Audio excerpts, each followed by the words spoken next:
Buenos días, buenas tardes, buenas noches. Estamos una tardecita más aquí en mi experiencia como escritor con José Manuel Azorín, J.M. Azorín, que es un escritor de Alicante, de Elda concretamente, que está aquí y que ha escrito, bueno, Los rostros de Sara y viene hoy a presentarla con nosotros en una tarde, bueno, que se avecina de tormenta, porque ambos compartimos tormenta. Yo estoy en Gandía, él está en Elda, muy cerquita uno del otro, y estábamos hablando de la tormenta y hemos descubierto pues que somos casi vecinos, ¿no, José Manuel? Sí, sí, muy cerquita además, poquitos kilómetros. Muy bien, pues aquí venimos, pues bueno, eso de enhorabuena porque aquí está José Manuel, que viene a hablarlo, como bien os decía, de lo que es su novela, Los rostros de Sara. Y bueno, José Manuel, pues es autor de esta novela que se adentra en ese territorio incómodo, podría decirse, de alguna manera, en el que, pues bueno, él podrá explicarnos mejor que yo de qué trata esta novela, este thriller psicológico, publicado, pues, Avant Editorial, ¿no? Si no me equivoco, en este mismo año. Sí, correcto. En julio salió la, o sea, junio, perdón, salió la novela.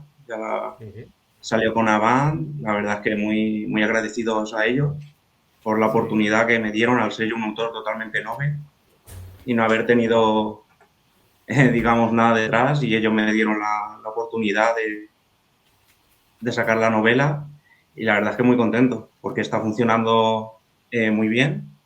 No a nivel de ventas, pero es lógico, o sea, lo entiendo como un proceso lógico dentro de este mundillo, pero sí que es verdad que las reseñas y opiniones y demás están yendo dentro de...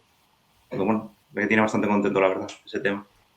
claro que sí. Bueno, las ventas es una cosa secundaria en la mayoría de las Claro, ocasiones, exacto. porque más si cabe, si es tu primera novela, tu primera incursión en lo que es la escritura, y a veces, pues bueno, estos caminos pues son vertiginosos y complicados y hay que aceptarlos tal y como son, porque hay grandes autores que también se encuentran pues en las presentaciones que va muy poca gente, estamos acostumbrados a verlo en las redes sociales y desafortunadamente pues es un hecho que también pues bueno puede ser que haya mal clima o cualquier otra circunstancia o que al final lea la persona adecuada la obra y se dispare y se convierta en Claro, un superventa.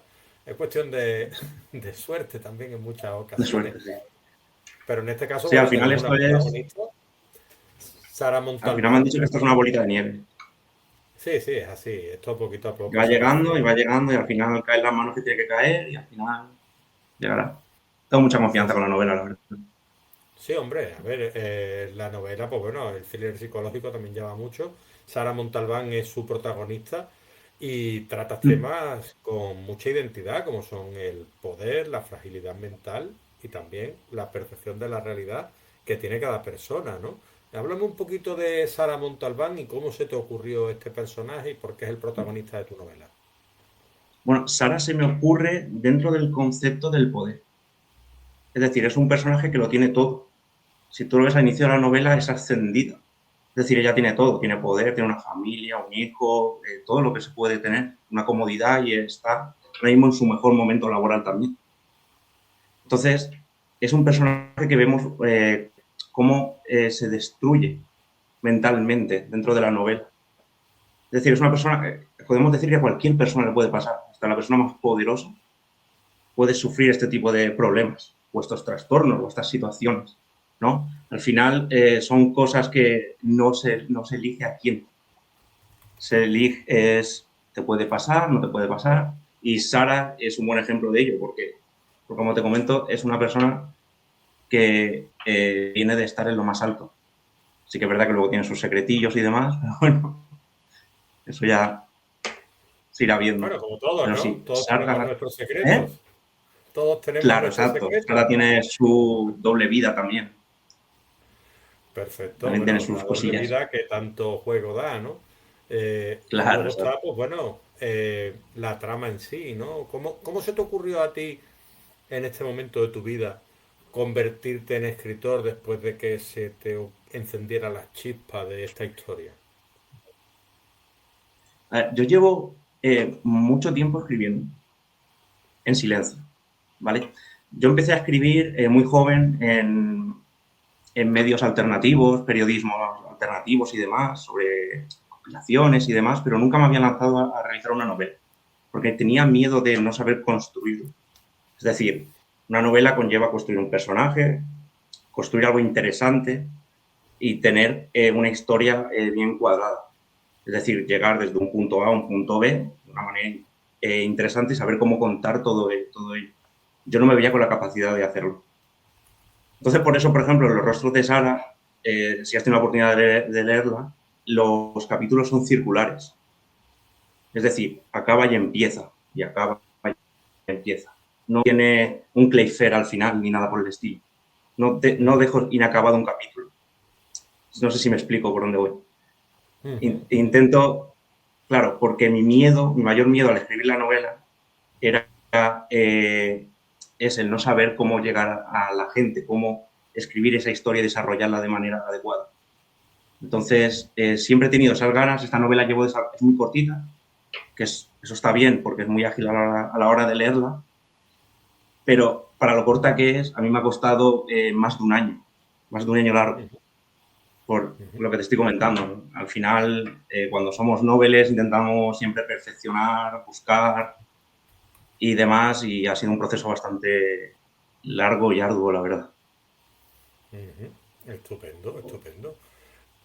Bueno, a ver, siempre se va haciendo arduo y largo el camino, pero al final tú has escrito relatos, artículos y también algunas Exacto. colaboraciones digitales, como bien decías. ¿En qué medio te has desarrollado antes de adentrarte en la novela y en el desarrollo largo de una trama? Yo tenía mi propio blog sobre conspiraciones y periodismo alternativo. Luego colaboraba con el chico de periodismo alternativo, que no sé si lo conoces, el medio, pero No. un medio sobre ese tipo de cosas. Y ahí yo le escribía muchos artículos y demás. Y ahora mismo, por ejemplo, estoy ayudando a Enrique, que es el chico de la revista El Faro.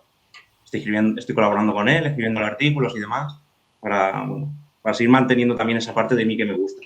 Es el contar cosas en poquitas palabras. Perfecto, siempre viene bien engrasar la pluma e ir haciendo cositas pues un poquito más leves, más pequeñas, que Claro. van ayudando pues a ese desarrollo, ¿no? Eso está fenomenal. Y luego, pues bueno, aparte de esto, pues tenemos también eh, que aparece como la primera entrega de tu futura trilogía de las identidades fracturadas. Trilogía de las identidades fracturadas. Eh, ¿Cómo tienes ya claro cómo vas a desarrollar esta trilogía o aún no lo tienes del todo atado? Clarísimo. Sara es la primera y cada novela va a tener un trastorno. Ajá. Es una trilogía, pero es una trilogía sobre identidad. No tiene nada que ver las historias en sí. Es decir, tú puedes leerte una, la segunda, la tercera, pero no tienen que ver, no tiene una continuidad lineal. Cada una es independiente de sí misma. Simplemente el caso es, digamos que es una trilogía que va a tener una metáfora entre ellas. Es decir, Sara podemos decir que por el trastorno que tiene, cree ver su verdad. Es decir, ella, a partir del Fregoli, podemos decir que ella ve unas caras, entonces cree su verdad y no sabe si lo que se está contando o lo que está viendo es realmente así. ¿Vale? Ajá. Luego tendremos, que es la que llevo desde agosto pasado desarrollando, que es Los rostros de Erika, donde el síndrome que estará utilizado es el síndrome de Otelo, no sé si lo conoces, Sí, sí. Pero la háblanos un poquito celopatía, de él. ¿vale? Que es la celopatía, es decir, son esos celos extremos, obsesivos y demás. Erika sufrirá eso. Entonces podemos determinar dentro de la trilogía de las identidades que Erika creará su verdad. Ajá. ¿Vale? Entonces tenemos a Sara que ve su verdad, Erika la crea. Podemos determinar que Erika la crea. ¿Vale? Y luego tendremos los rostros de Moisés. Ujú. ¿Vale? Los rostros de Moisés, aquí llegaremos al punto en el que no existe la verdad. ¿vale? Y entonces él tendrá un trastorno que es más complejo, es la culpa. La culpa Ujú, convertida en trastorno. ¿Vale? ujú. Aquí sí que estoy necesitando la ayuda de una psicóloga que me está asesorando mucho. Estamos haciendo roleplay con el personaje y demás para poder llevarlo a cabo. Pues lógicamente yo no soy psicólogo y las preguntas que me vaya a hacer yo mismo a la hora de narrarlo no van a ser las mismas que vaya a hacer una profesional. Entonces ella me está ayudando muchísimo en esa construcción de personaje y de terapia. Entonces Moisés, digamos que no va a determinar que no existe la verdad, que cada uno tenemos una percepción de la realidad. Y esa va a ser la Porque, metáfora de toda esta teoría. Uno porque creará, esta uno trilogía verá y el otro. juega mucho con la paranoia, la sospecha y esas percepciones contradictorias que todos tenemos en las realidades. Bueno, las realidades que nos convencemos que son verdades y que al final juegan en nuestra contra de alguna manera. Y claro, yo me preguntaba, centrándonos en lo que es los rostros de Sara, es algo pues que me pregunto yo cómo se escribe, ¿no? Desde una mente que empieza a desconfiar de todo lo que lo rodea sin perder al lector en el camino. Se escribe a partir de la empatía. Es decir, si te pones en el lugar de Sara, porque Sara es un narrador, está escrito desde la perspectiva del narrador poco fiable. Es decir, Sara lo vemos desde su punto de vista. Y ella no es fiable, porque lo que objetivamente ella ve puede estar pasando o no puede estar pasando. Entonces tenemos que. Yo siempre me he preguntado, cuando ves a alguien por la calle, si esa persona por qué hace lo que hace o por qué va donde va. Es decir, tenemos que empatizar con la gente y entender sus procesos y por qué le lleva a esas situaciones. Es decir, si por ejemplo yo veo a un hombre que entra a la panadería rápido, ¿no? Coge una barra de pan y se la da a 4 niños, entiendo que es una buena persona, porque ha robado para dar de comer, ¿no? Y mi mente, ese momento, yo voy a determinar que, bueno, que voy a empatizar con él porque ha robado por dar de comer. Sin embargo, si ese hombre que no lo conozco de nada entrara en un supermercado y robara una batidora y se fuera corriendo, yo determinaría que es mala persona, porque no conozco su historia, no conozco más allá. Y a lo mejor ese hombre lo que va a hacer es vender esa batidora para dar de comer, me explico. Entonces, este libro está escrito desde esa parte, desde la perspectiva de otra persona, desde, empatizando con esa persona. Es decir, es que Sara toma acciones y reacciona a raíz de lo que su cabeza cree que ve. Muy ¿Sabes? bien. No. Entonces tenemos que meternos en ella. Es decir, incluso el lector tiene que ser alguien, digamos, un lector no fiable, porque el lector también va a tener un prejuicio y tenemos que eliminarlo. Porque claro, tú dirías, voy a actuar de esta manera, voy a hacer las cosas, yo haría esto, yo haría lo otro. Es que lo que ve no es lógico. Ya, pero es que tiene un trastorno, es que tiene un problema, es que tiene esta situación. Entonces tenemos que, es decir, a la hora de desarrollarla, a la hora de escribirla, la tenemos que escribir a partir de ello, de eso, de su situación, de su momento. Y sí que es verdad que es muy difícil ponerse en el lugar de ella y es muy difícil también a la hora de narrarlo, de llevarlo a cabo. Porque claro, Ujú. tú no tienes, yo tampoco lo tengo, yo tampoco tengo ese tipo de trastorno ni ese tipo de problemas, digamos. Tengo otros, igual que todo el mundo, pero esos concretamente no. Entonces creo que es una novela que nos ayuda mucho a dudar de nosotros mismos, a dudar de nuestras percepciones y a dudar de nuestro juicio ante la gente y ante los demás. Perfecto, porque tú tomas una decisión también bastante valiente a la hora de afrontar la novela y ciertas partes de esta historia en la que una gran farmacéutica internacional es uno de los escenarios de poder. Me pregunto yo por qué te quisiste meter en este berenjenal y colocar ese entorno corporativo tan complejo y que muchas veces los escritores rehuimos para evitar las suspicacias o que estemos en contra de una entidad de poder, ¿no? Y tú, sin embargo, lo Sí, colocas ahí como la fractura psicológica de la protagonista. Y yo me pregunto a qué se debe, ¿no? El por qué el poder farmacéutico ahí. por el poder. O sea, suena redundante, pero por el poder. Es decir, al final la farmacia tiene el poder de, digamos, del medicamento de curarnos, de sanarnos.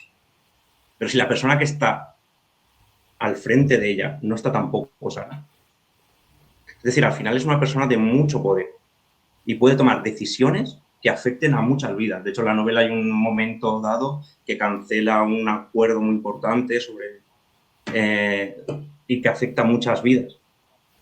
Entonces, claro, ella tiene que moverse a raíz de su trastorno y tiene que tomar decisiones con ello. Entonces, enfocarla en esa atmósfera, meterla ahí, hace que el desastre sea mayor y la narrativa sea más inverosímil, más. Ujú. Tu novela, porque tu novela también parece centrarse un poquito menos en el giro espectacular y más en No, el tono emocional, como tú decías, de la empatía, ¿o no? sí, yo me gusta, sobre todo, y es lo que llevo bien, o lo que yo considero que llevo bien, es la creación del personaje, el desarrollo del mismo. No suelo escribir con grandes giros, buscando el giro, buscando un momento. No busco el momento, busco que al final tú sientas que a lo mejor ese final era inevitable o que cierres el libro y te quedes días pensando en situaciones, en momentos, ay, si hubiera pasado así, si hubiera hecho esto, ¿sabes? Sí, cómo se ha desarrollado ese personaje para llegar a ese punto.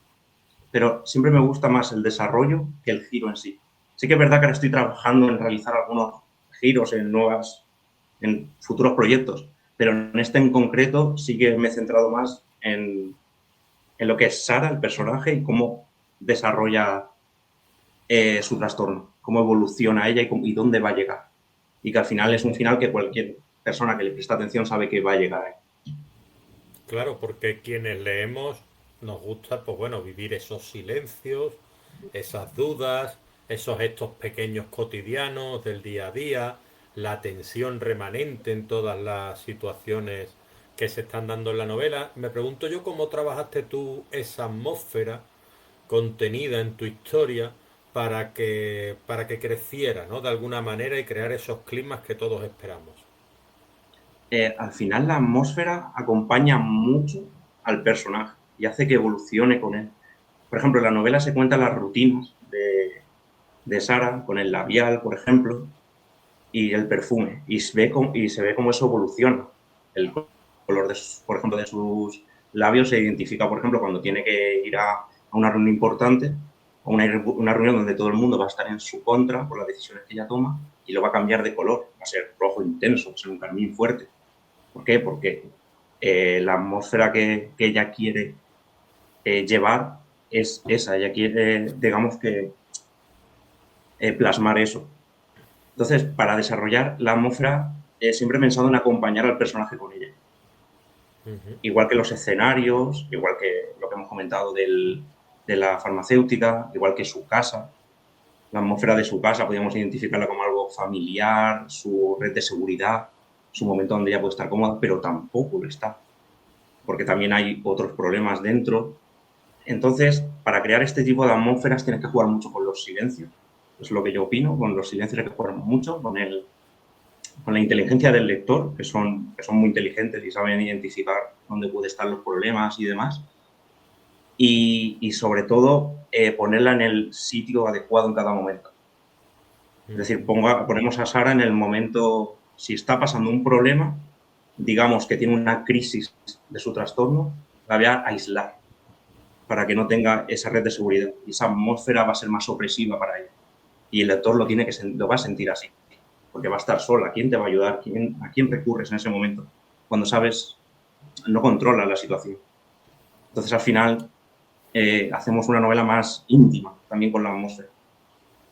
Claro, porque tú tenías claro desde el principio que, que es lo que era real y lo que era una construcción de la mente del personaje. Pero me pregunto yo, a medida que avanzaba en ese personaje, ¿se fue un poquito con ese personaje distorsionando tu realidad de la historia, tu visión de la historia? ¿Y fuiste descubriendo su mente mientras escribías y cambiaste algo? ¿O tenías muy claro lo que era real y lo que no en su cabeza? Pues me ha pasado algo curioso con esta novela que me ha pasado más con la segunda. Y es que al final tú tienes una idea, te haces tu guión, ¿no? tienes un proceso creativo donde haces tus capítulos, ves por dónde puede ir, dónde quieres llegar y demás. Y conforme vas escribiendo, como que el personaje te va cobrando vida y te va llevando también por situaciones que dices tú, yo lo escribí, yo lo desarrollé, yo creía que esto iba a ser así cuando estaba en una fase, digamos, inicial.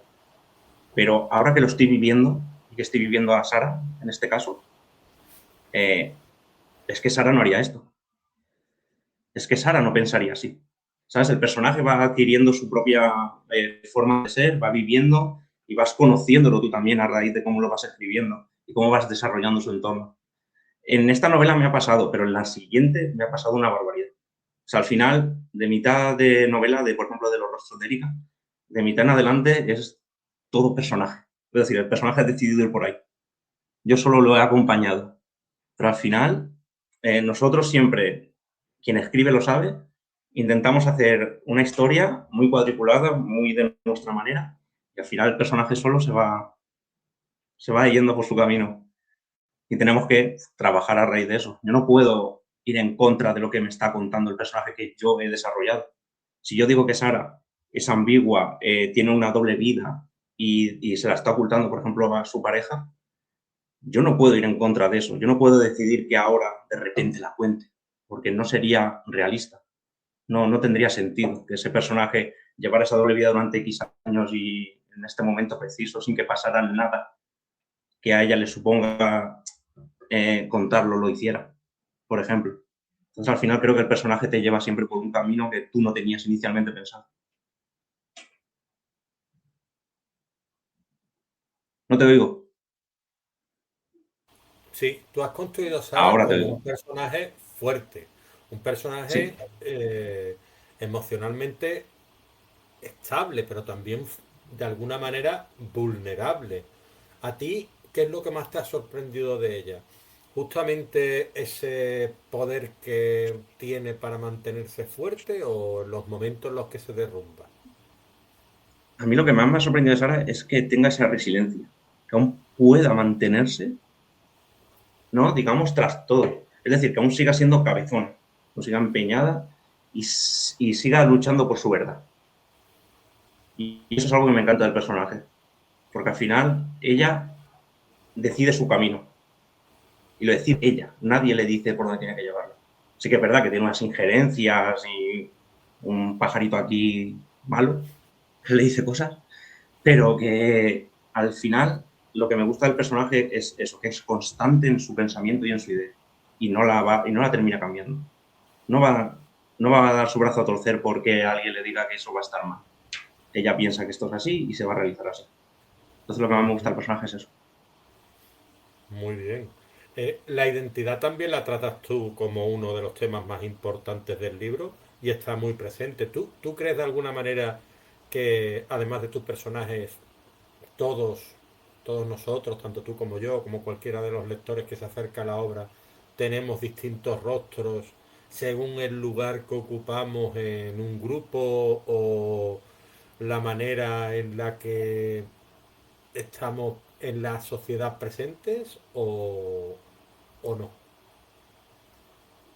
Yo creo que sí, y es, lo que, es el ejemplo que te he puesto, por ejemplo, con el hombre de la panadería. Es decir, según la percepción que yo tenga de ti ahora mismo, es la que estoy conociendo yo, la que tú me estás presentando. Es tu rostro que yo conozco de Leo, es el de ahora, el de este momento. A lo mejor ahora Leo desconecta la cámara y se va, no sé, a matar gatito.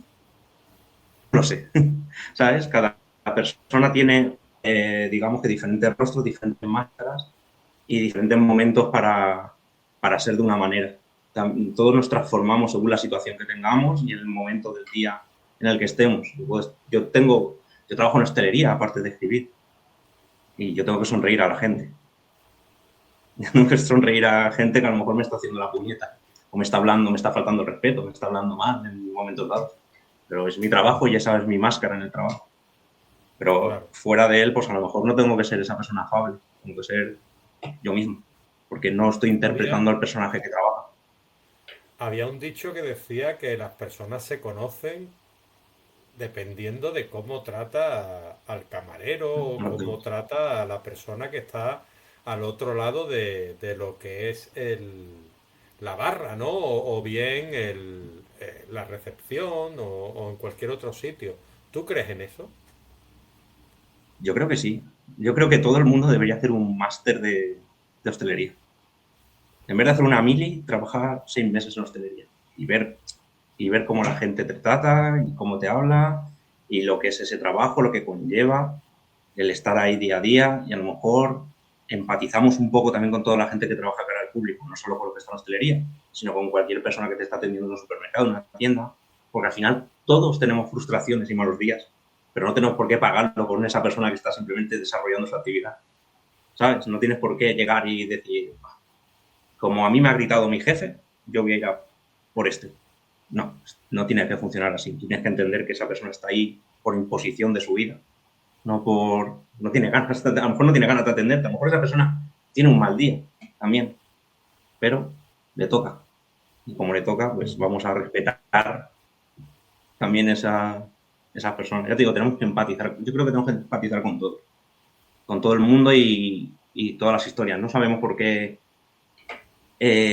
la gente llega a donde llega ni cómo llega. A mí me pasó el otro día algo bastante curioso. Yo tengo 2 hijos pequeños y, y en la puerta del supermercado, pasé por la puerta del supermercado y había un señor pidiendo. No, pero no pedía, yo nunca les doy dinero, ¿no? Siempre les puedo comprar algo de comer o algo así, ¿no? Pero nunca había ido con mis hijos en esa situación.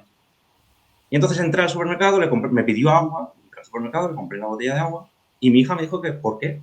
Que si está así, que será porque él la ha querido.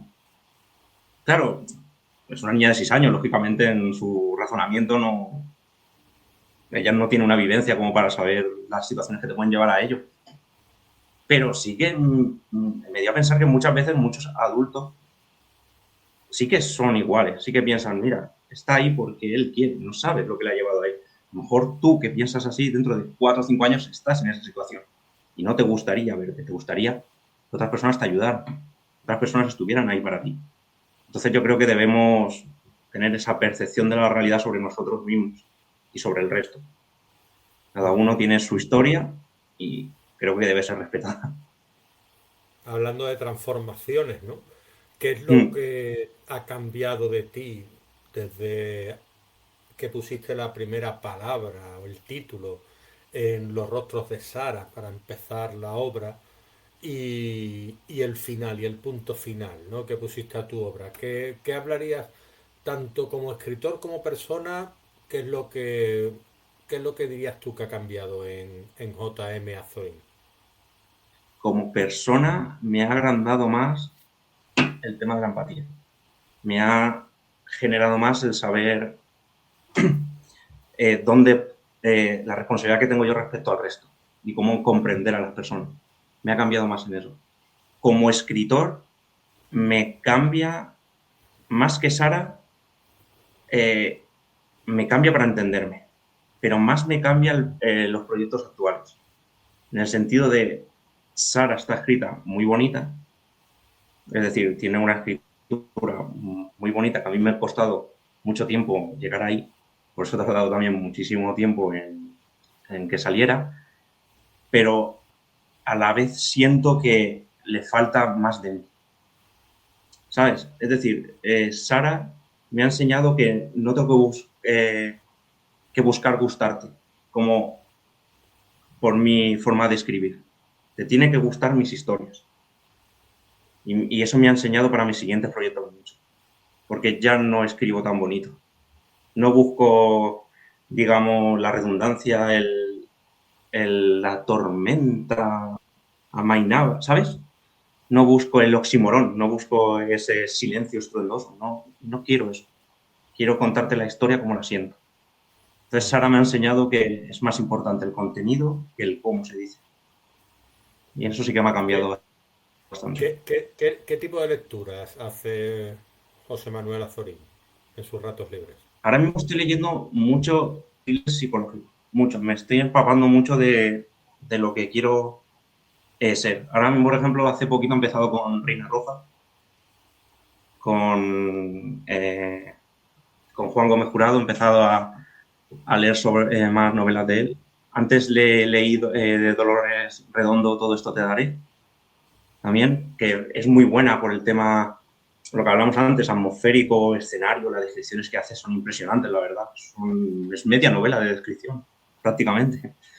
Y bueno, el talento de Mr. Ripley la tengo ahora pendiente, la adquirí Buena hace novela. poquito. ¿Eh? La tengo Buena novela ahí de pendiente. Patricia Highsmith, si no me equivoco. Sí, la tengo ahí. Y me gusta mucho también, por ejemplo, la saga de La Dama, de Ragnar Johansson. Ujú. También la tengo ahí.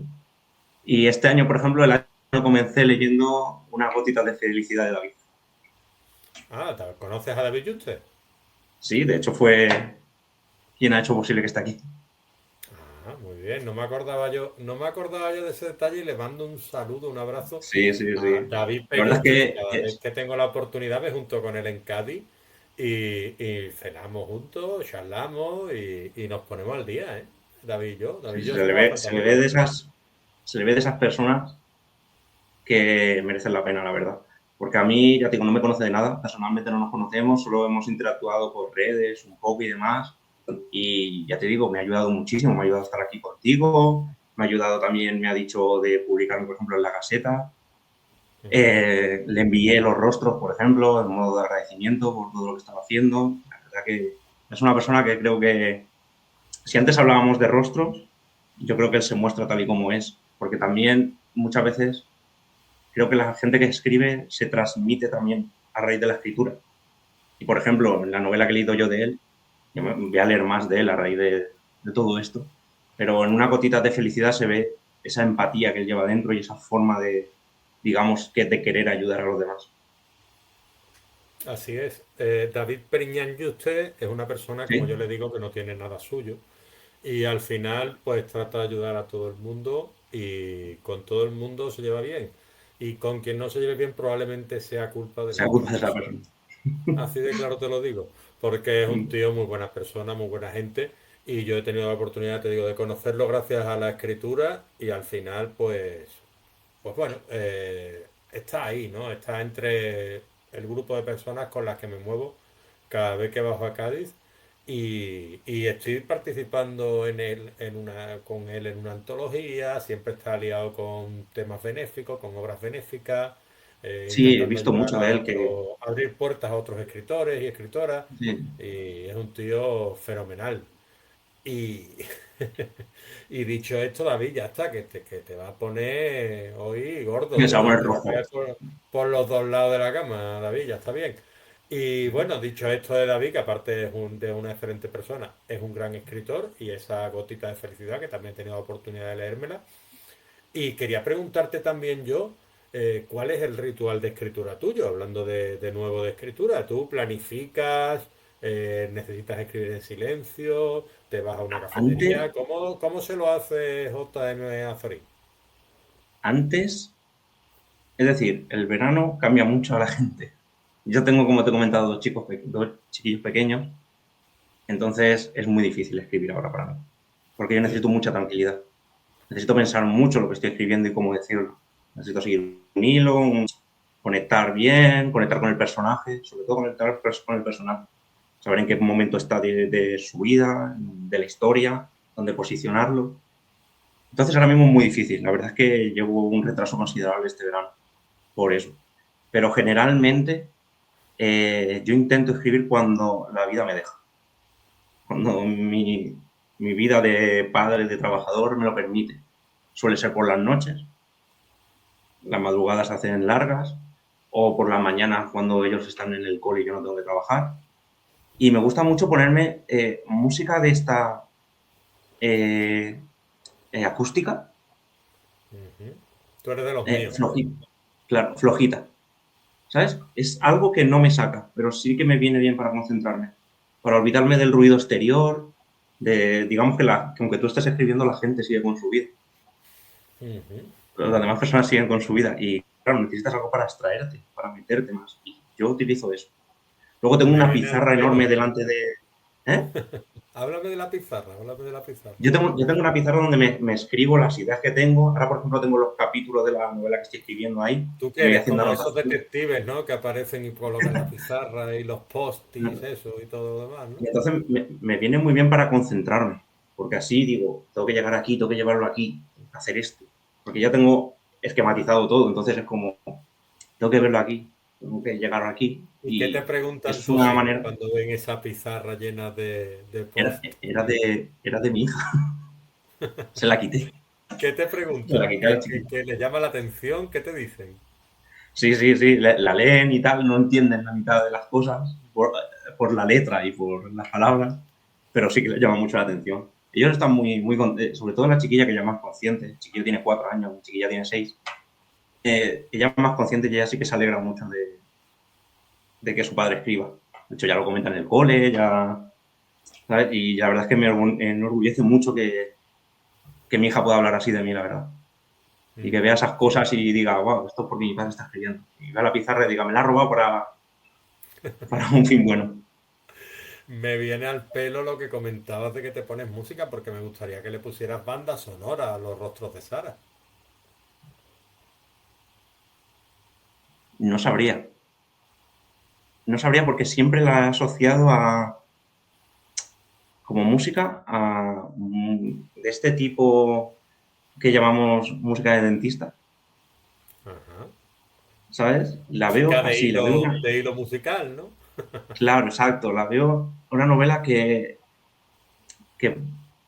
la música nunca me ha terminado de cuajar aquí. ¿Y qué Por tipo de ejemplo, música que tú escuches asociarías con la novela? por eso digo, yo la música que escucho, yo por ejemplo, a mí me gusta mucho el rock en inglés. Ajá. Yo escucho mucho música ochentera, noventera, mucho Nirvana, Green Day, Linkin Park, todo este tipo de música, y no la asocio con un Música cañera, corporativismo al fin y al cabo, ¿no? claro, exacto, no la asocio con este corporativismo de este tipo. Por ejemplo, en mi siguiente personaje, en Erika, sí que he intentado hacerle un leitmotiv, ¿no? Que la música acompañe, ahí sí que la música acompaña. Y el personaje, he tenido que crear un personaje que le gusta un tipo de música que a mí personalmente no me gusta. Por ejemplo, le gusta La La Land You, grupos así muy indies, música Ujú. muy, ¿sabes? Que a mí personalmente no me gusta. Shakira en sus versiones más de 2003-2004, ¿sabes? Discos, canción de Inevitable de Shakira, por ejemplo, o ¿cómo se llama? Sebastián Yatra, cosas así, ¿sabes? Ujú. Entre lo indie y lo Lo popular de ese actual. tipo, claro, exacto. Esa música acompaña a ese personaje y cambia, y digamos que esa música va en concordancia a su estado de ánimo. Ahí sí que me la he jugado mucho con el tema musical. Pero sin embargo, en Sara no le veo nada que a mí no me evoca ninguna canción, digamos. A Sara le pegaría esto. La verdad es que no lo he Ujú. pensado nunca, sinceramente. Bueno, pues ya lo tienes ahí para la Ya tengo algo que próxima pensar. entrevista que hagamos, para cuando salga los rostros de Erika, ¿no? Y te vengas por aquí, que yo te invito. Y Encantado. claro, te quería preguntar también un poquito sobre esas obras, ¿no? Los rostros de Erika, los rostros de Moisés, que apuntan también, como comentabas antes, hacia una manipulación emocional, una empatía, el deseo Sí. de la memoria a veces, ¿no? Eh, la disolución de ese yo, el desarraigo. Yo que te quería preguntar, ¿qué une todo eso a los rostros de Sara de tus próximas entregas? Bueno, lo une lo que es el trastorno en sí. Es decir, al final cada personaje se pierde. Sara se pierde, ya no es ella, porque ya no sabe en quién creer ni en quién confiar. Ya no sabe cuál es su lugar seguro en el mundo. No sabe nada de sí misma porque no puede ni confiar en sí misma. Lo que va a pasar con Erika es que tampoco va a poder confiar en sí misma, porque al final ella va a crear su realidad a raíz de ese síndrome de Otelo que te he comentado antes.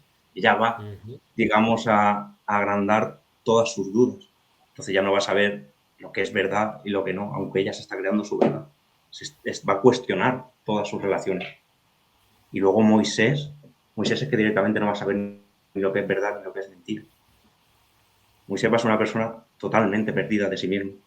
Y de hecho, con Moisés eh, es el camino, el reverso de ellos dos, de estas dos novelas. Porque Moisés va a empezar siendo una persona que no va a saber quién es. Es decir, digamos que el Para... personaje se va a construir al revés. Ajá. O sea, una Vale. reconstrucción, ¿no? Exacto. Al principio Moisés no va a saber ni quién es, ni qué hace ahí. Y luego ahí es donde entra la psicóloga y la ayuda que estoy recibiendo. Porque a través de terapias psicológicas y demás, Moisés va a poder recomponerse a sí mismo. Entonces, digamos que lo que une a todos en ese aspecto es la identidad que van a perder todos ellos, o en el caso de Moisés, ganarla. Es suyo. Muy bien. Y bueno, los rostros de Sara la tenemos aquí en veranito de 2026, para cuando se espera los rostros de Erika y vamos a aventurarnos un poquito con los rostros de Moisés también. Pues, como me gusta hacer las cosas, considero que me gustan hacer las cosas bien, Erika me gustaría tenerla para verano de 2027. Ujú. Es decir, me gustaría que cada novela fuera un año, para yo tomarme el tiempo necesario para que saliera bien. Es decir, precipitarme, que no salieran las cosas por publicar, no sé si me explico. Sí, Ir, claro, a veces cuando tratamos de sacar contenido, nos podemos precipitar y cometer errores y ya no tenemos tiempo para corregirnos o decir cosas que a lo mejor no hubiéramos dicho si hubiéramos tenido tiempo suficiente. En estos casos me gustaría tomarme mi tiempo. Erika me gustaría que estuviera para 2027 verano, pero no depende tampoco de mí porque sabe cómo funciona el mundo editorial. ujú. Y Moisés me gustaría que estuviera para 2028. O sea, que Me gustaría que tú vas fuera a novela algo por anual. año, ya tienes las historias muy bien hilvanadas Exacto, en yo la lo tengo muy cabeza. pensado, pero no quiero precipitarme. Quiero también Ujú. ver cómo funciona Sara antes de ver cómo... Claro, porque a lo mejor también las críticas hacen que cambien cosas. De Erika, por ejemplo, Ujú. que es la siguiente. Porque a lo mejor hay cosas que la gente ve que yo no veo y te puede ayudar a cambiarlo, ¿sabes? Entonces, me gustaría eso, una por año y viendo cómo evoluciona todo. No me Muy quiero bien, precipitar con esto porque sí que quiero hacer una carrera sobre esto. Entonces no quiero precipitarme. sí, hay que hacerlo con paciencia y con tranquilidad, uniformidad, ¿no? Mejor que prisas. Y Exacto. claro, hemos hablado de tu bibliografía, hemos hablado un poco de las obras, de esos artículos que escribes, de esos relatos. Y, y me preguntaba yo un poquito también eh, acerca del tema de lo que sería porque también hemos tratado el tema editorial, ¿no? A ti todo el tema editorial y toda esta industria y todo lo demás, todas estas dificultades, todo este mundo tan complejo, ¿no? ¿Te ha llamado la atención algo o te esperabas lo que te has encontrado? No sabía cómo enfocarlo cuando llegué. Yo me puse a buscar, hay una página buenísima que es la de escritores.org, que Ujú, todos conoceremos, y ujú, ahí empecé a leer guías y demás para saber cómo publicar una novela y demás, y saber cómo contactar con editoriales y todo esto. Y bueno, la verdad es que, que Sara encontrar a casa no me costó mucho. La verdad es que fue rápido. Creo que empecé a mandarla sobre agosto, septiembre aproximadamente y en octubre, noviembre firmé con Avant. O sea, fue algo ujú. relativamente rápido para ser un autor novel que no tenía ningún recorrido atrás, ¿sabes? No te conoce nadie y de repente pues a alguien le ha interesado y le ha gustado. Y también la saturación que tienen todas esas editoriales. No sé cuántos manuscritos recibirán, pero yo veo ahora editoriales que ni reciben, que están cerradas totalmente, que solo trabajan con lo que han recibido anteriormente o con agentes. Entonces, claro, me ha sorprendido el hecho de, eh, para mí, que se den aún esas oportunidades. O sea, me ha sorprendido para bien que se consiga dar esas oportunidades a noveles porque Habana al final no son autopublicación. Ellos no es tradicional tampoco, pero no es una autopublicación. Es decir, yo tengo un editor, se llama Manuel, que él me ayudaba porque, claro, yo tengo muy claras las historias, pero la ortografía a lo mejor me falla un poco. Y Ujú. él me ha ayudado mucho a Normal, corregir mucho la podemos novela. cometer algún error o necesitar algún tipo Claro, de... exacto. Y él me ha ayudado mucho a La a revisión es corregirla. importantísima, claro. Claro, él me ha ayudado, por ejemplo, a corregir la novela. Si fuera una autoedición, por ejemplo, tendría que hubiera salido, esto hubiera sido un desastre Ujú. en esos términos. Entonces, me sorprende para bien eso. Me sorprende para mal el hecho de que estén tan cerradas a su público. Es decir, ahora llega por ejemplo, un creador de contenido que no es del gremio, que no escribe, Ujú. ¿no? Alguien que sube vídeos, yo que sé, de fútbol, por ejemplo, y le den la oportunidad, simplemente porque se va a obtener esas ventas. Es decir, Claro, al final las editoriales van a ir, que lo entiendo porque ellos quieren vender, pero van a ir claro. por la venta asegurada que por darle la oportunidad de una buena historia. Y eso me choca un poco, porque al final son editoriales que se han formado a raíz de contar buenas historias.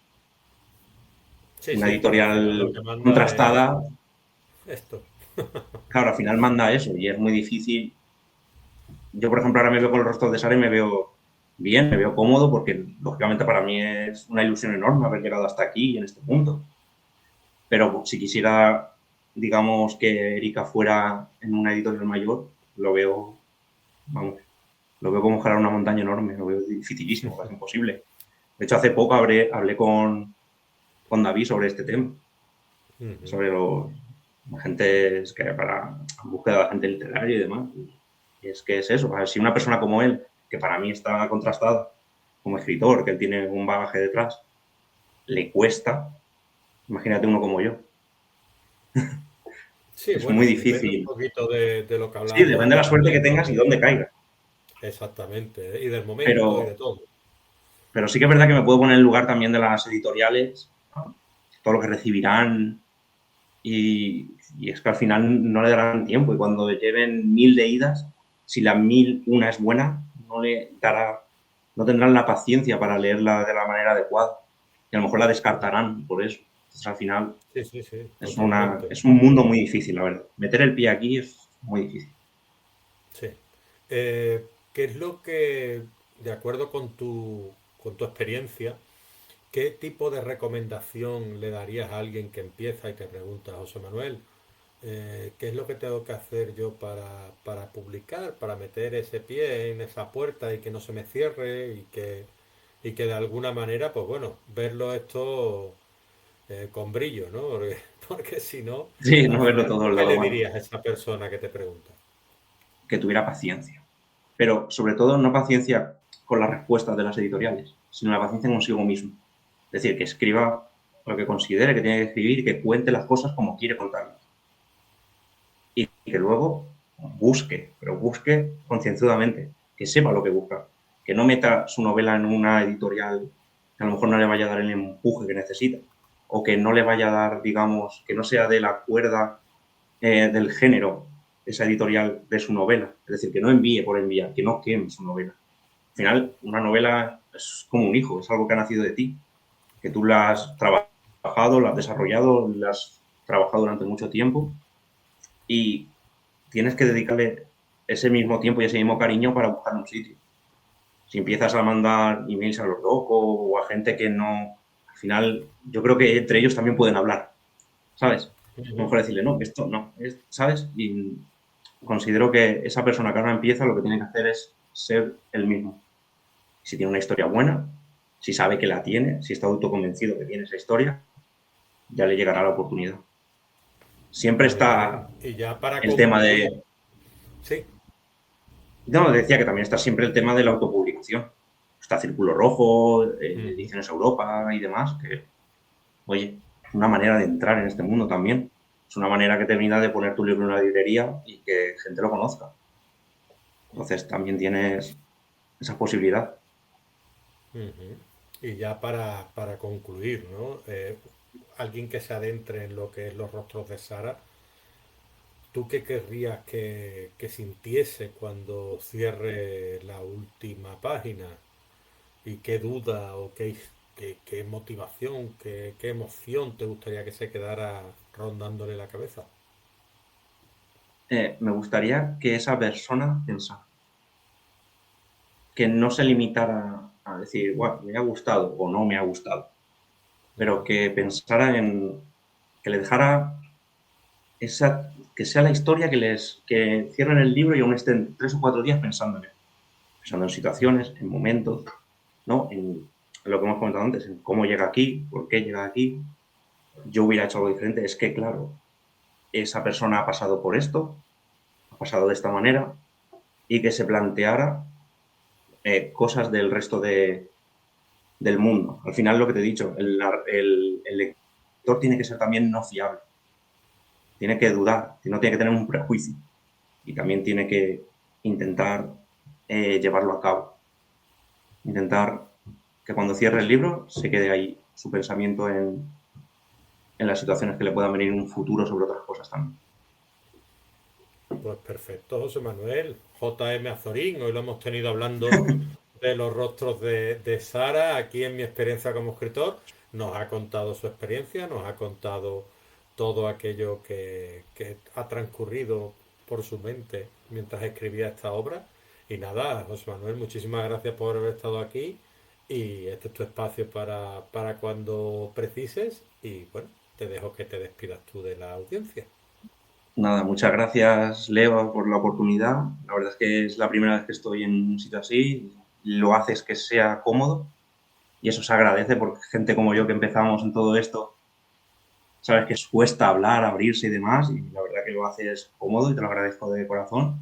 Y agradezco a todo el mundo que vea esto, no el hecho en sí que lo vea como por mí ni por los rostros de Sara, sino porque siga viendo mi experiencia como escritor y que indague en este mundo que es muy interesante. La escritura nunca debe morir. Pues nada, pues muchísimas gracias. Seguiremos escribiendo, seguiremos Eso leyendo, es, seguiremos escuchando música y viendo estas entrevistas eso tan es. nutritivas que nos dejan consejos tan importantes como la paciencia, la resiliencia y el aprender de nosotros mismos en silencio y en una soledad pura y de bienestar. Muchísimas gracias, José Manuel, y hasta la próxima. Gracias. Gracias. Adiós.